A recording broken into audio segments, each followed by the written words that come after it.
You're watching the Contraband Esports Network. My name is Kuze, and today I'm bringing you a very, very exciting 1v1 between Liquid Huck playing the Red Protoss and Nexlife playing the Blue Zerg. Today we're on Shakuras Plateau, and this is a Korean replay actually.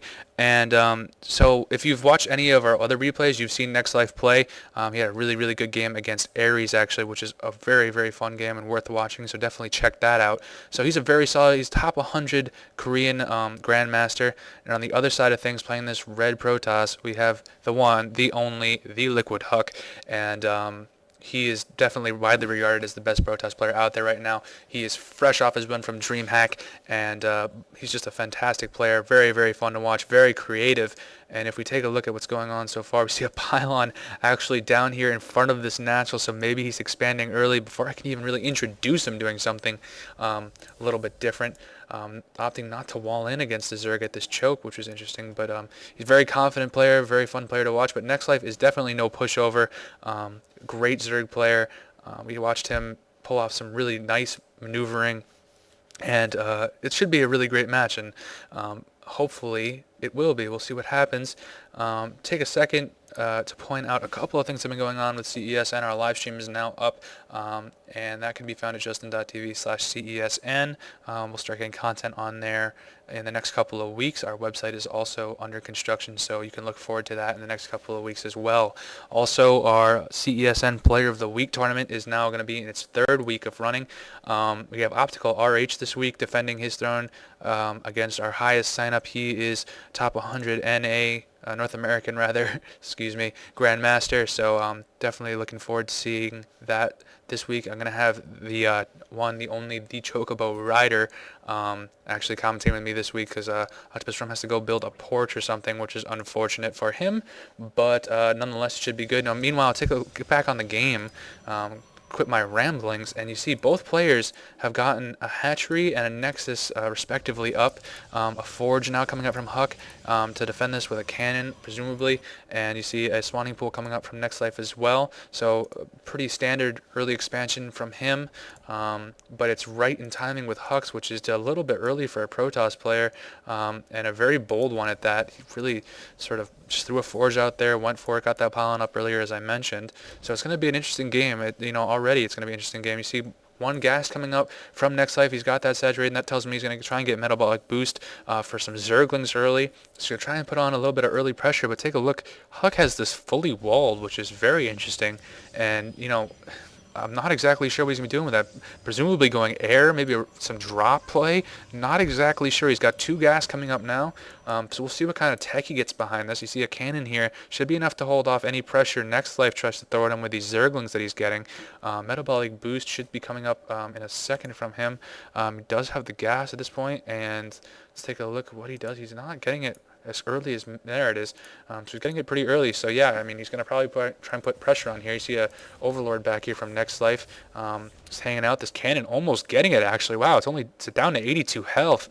Nexlife got to be careful. He wants to keep that alive as long as possible to get scouting.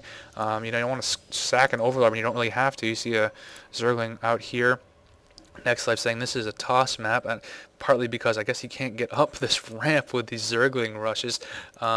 And a Cybernetics core now coming down from Huck. So yeah, I mean, it looks like he's going to be trying to transition directly into some sort of tech. And as far as Nexlife can see, it certainly looks that way, and it certainly looks that way to me as well. So I'm not exactly sure what we're going to be seeing from Huck, because that's a very interesting wall that he has. Something most Protoss players wouldn't do. You'd normally keep this open, put some zealots in there just to choke against Zerglings, but we'll see what happens.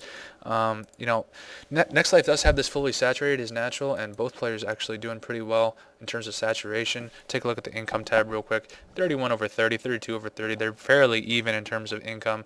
A little bit heavier on minerals for Nexlife, but that should be expected considering he's getting Zerglings. He doesn't have the second gas up yet. He does have one at his natural that's coming up now. So let's see what happens. You see a lot of pylons coming back here for Huck, getting vision on his main, which is always important.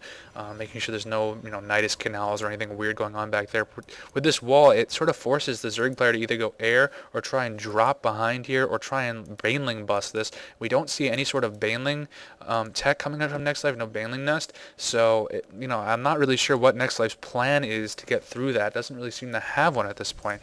You see that cannon really keeping this Zergling at bay, forcing Nexlife to, he sort of seems stumped, that bye with a funny face.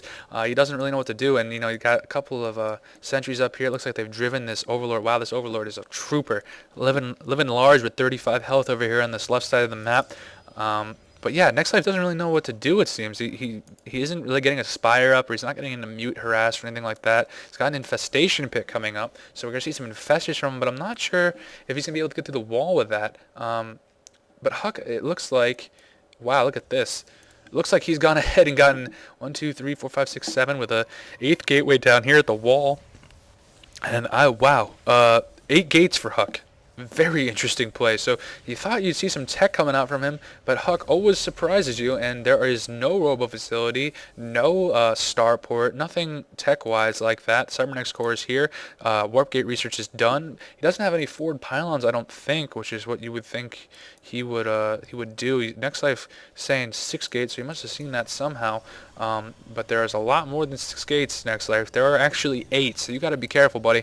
Pylon coming down at this 3rd now for Huck, and it's interesting that he wouldn't go farther forward actually and try and drop a pylon, over here, something like that, and try and warp in units.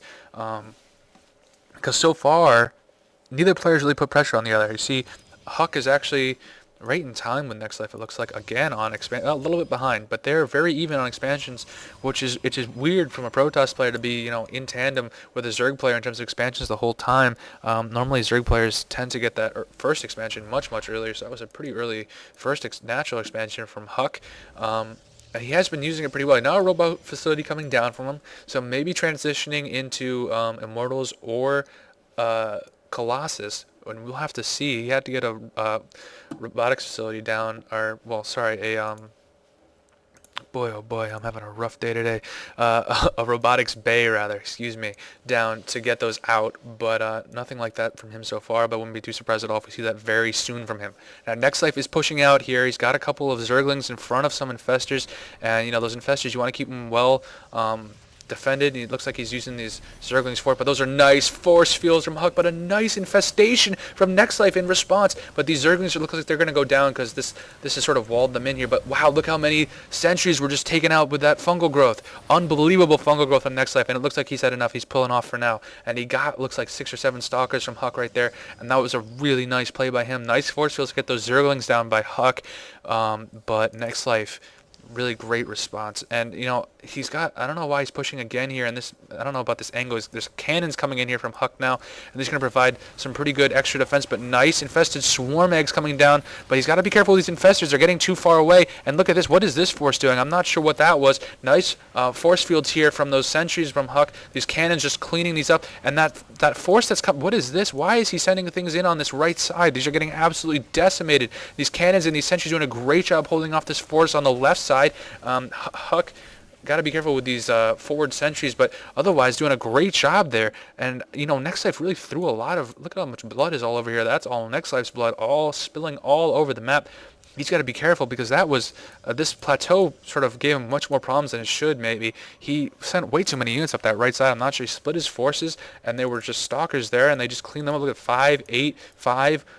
Just all those 4 stalkers literally held off an entire force of Nexlife on that right side. But he used that to get it looks like his 4th here, and so that was a smart play from him. Take a look at the income tab real quick. It's still very close, 57 over 62, but Nexlife seems to be working off of a full extra base as soon as this comes up, so maybe he'll have a slight income advantage for a little bit. It is fairly far away from everything else, so it'd be difficult for Huck to get up here. It's easy to defend with this natural.